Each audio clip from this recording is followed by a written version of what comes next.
सारी रात सुतवला हो ए राजा या कवारी में सारी रात जगवला हो ए राजा यकवारी में हाँ। सारी रात जगवला हो ए राजा यकवारी में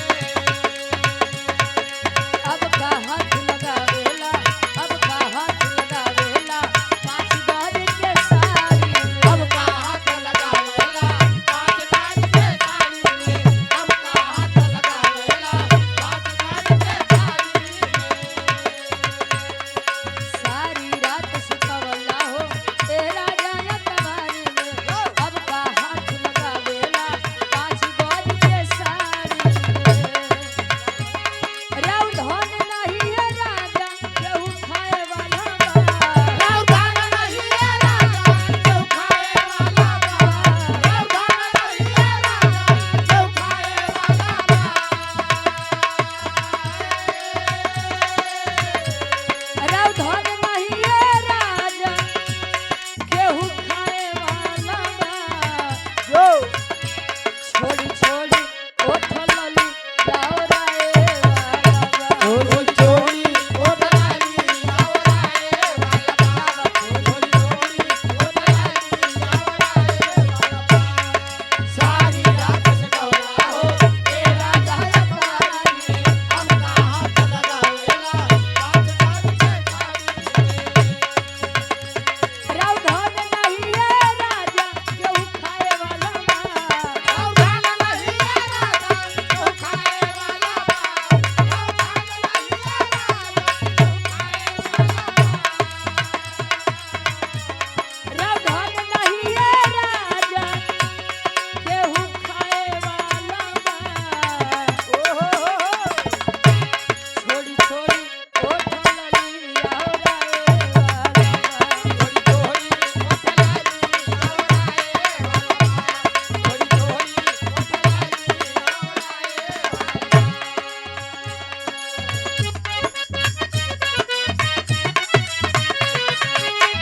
ज्यादा नहीं खाली एक लाइन ऑपरेटर साहब ऊपर वाला साउंड के ऊपर वाला बढ़ावा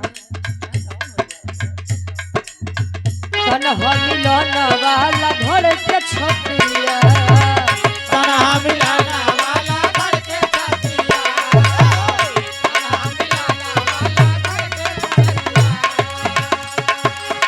उतरल नया भूले नाची के नतिया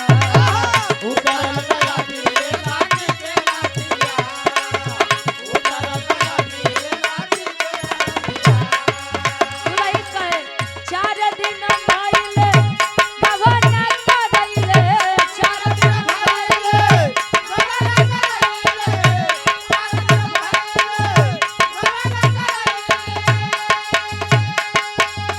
चार दिन भइले भवना करैले अबल सुहाग रतिया मन लइके दुल्हवा कहे दहरा दहरा राजा रंगबा ए मिजाज अभिगम लइके राजा रंगबा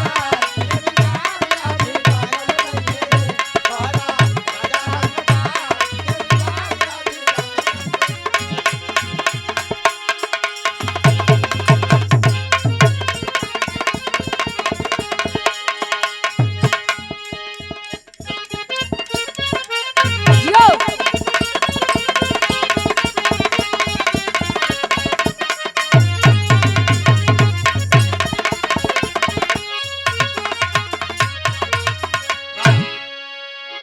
आइए गुरुजी 5 मिनट एक छोटी सी स्वागत गीत हो जाए। जितने भी हमारे इस महफिल में उपस्थित हुए हैं महान मुख्य अतिथि साहब लोग, और आज के समय में गुरुजी क्यों क्यों के समय दे जानला उसी बड़े आदमी है ये नहीं बा काहे कि आज के समय में आदमी के काम कुछ हो ना बा, लेकिन ये आदमी व्यस्त बड़ा है कहो तवा 1-2 मिनट के स्वागत गीत हो जाए, उसके बाद फिर हमरे भैया से आप लोग आनंद ले जाए।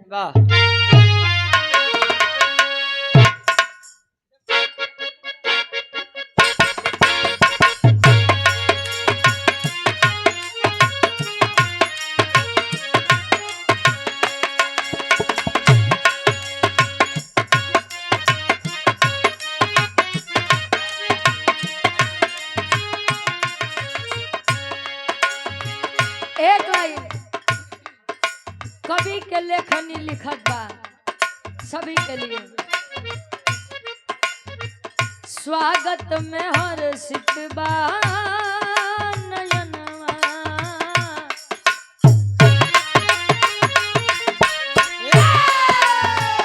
स्वागत में हर्षित बा नयनवा, दर्शनवा स्वागत में हर्षित बा नयनवा, दर्शनवा पाके। स्वागत में हर्षित बा नयनवा, दर्शनवा पाके।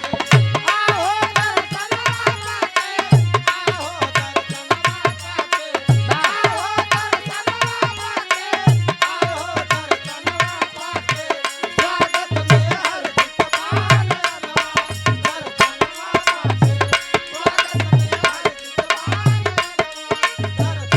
नयनवा, और ये बिरहा जगत के बड़े सुंदर कलाकार, बड़े शानदार कलाकार। दो मंच हमने बड़े भाई से गाया है और महफिल इतनी सुंदर होती रही है जब भी हमारे भाई से कार्यक्रम हुआ है। और बड़ा प्यार देके, बड़ा सम्मान देके कार्यक्रम को सफल बनाते हैं। वाह और व्यक्तित्व के बड़े धनी आदमी हैं आप। वाह कलाकार बहुत हैं, लेकिन कलाकारों में कोई ऐसा होता है कि जिनको सच में सम्मान देने का मन करता है। वाह वाह बड़े भाई आप सुरेंद्र यादव जी हरिदेवपुर से, हमारे गार्जियन जी डॉक्टर सुरेंद्र यादव जी वाह बड़े ही अच्छे कलाकार हैं बिरहा जगत के। सुंदर माला और 201 रुपए का सम्मान, बहुत बहुत धन्यवाद। आशीर्वाद के चारे की हम अच्छी अपनी कला में कामयाब रहे। वाह कहे स्वागत में हर्षित बा नयनवा, दर्शनवा पाके। वाह एक बार इस मंच के माध्यम से सभी को शुक्रिया अदा है कि आप लोगों ने अपना बड़ा कीमती समय दिया है हम कलाकारों को। अंतरा के पहले अंताल में कवि जी लिखते हैं का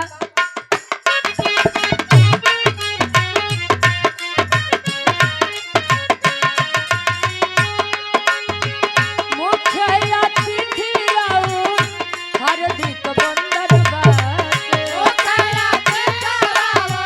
हार्दिक वंदन बाटे।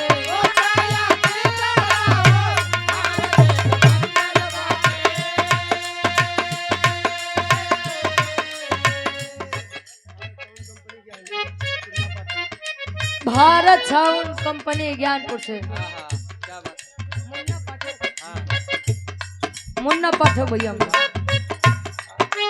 50 रुपया, बहुत बहुत धन्यवाद। बड़ी सुंदर कंपनी बा, क्या कहना। ईश्वर करे काम में दिन रात चौकत तरक्की हो। आओ जी।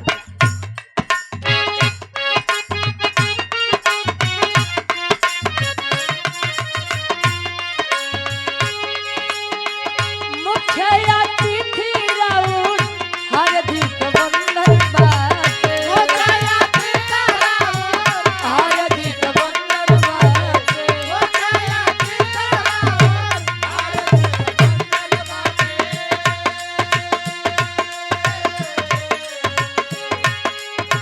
सभवा के बीच राउर बार बार वंदन बाटे।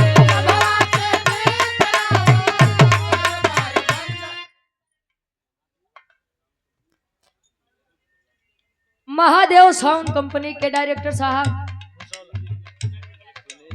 सुनील यादव, बड़े भाई भूसौला की 500 जमी से 51 रुपया, बहुत बहुत धन्यवाद भाई। ईश्वर करे काम में दिन रात चौकत तरक्की हो, यही हमारी दिली कामना है। सभी अपने अपने लक्ष्य में, अपने अपने रास्ते पर सदैव परस्पर प्रगति के मोड़ पर आगे बढ़ते रहे।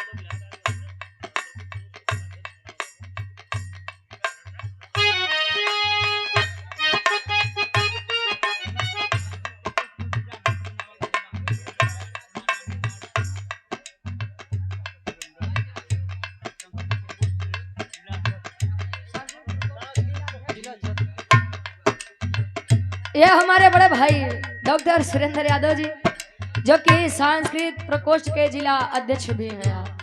अरे वाह, क्या कहना।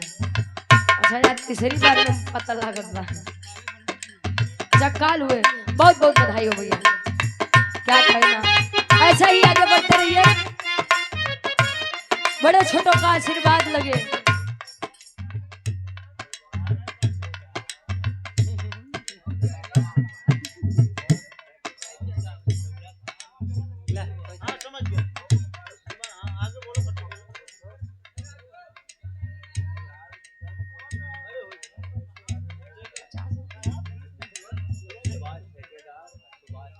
सुभाष ठेकेदार और लालचंद मिस्त्री जी भूसौला की 65 में से बहुत बहुत धन्यवाद। 51 रुपया, क्या कहना। आशीर्वाद के चारे कहे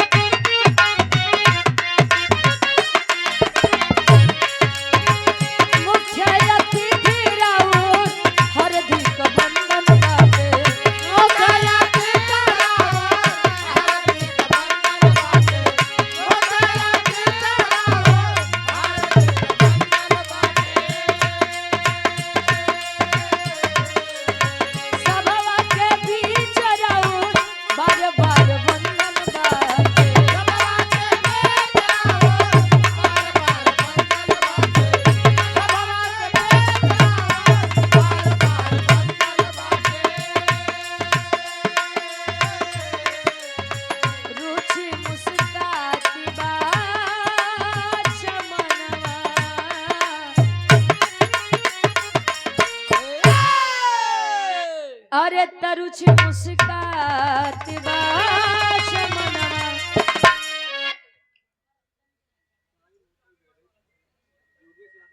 साई मोटर गैरेज योगेश यादव भूसौला की 65 में से बड़े भाई के द्वारा 100 रुपया, बहुत बहुत धन्यवाद। अरे रुचि मुस्कात बाश मनवा, अरे दर्शनवा पाते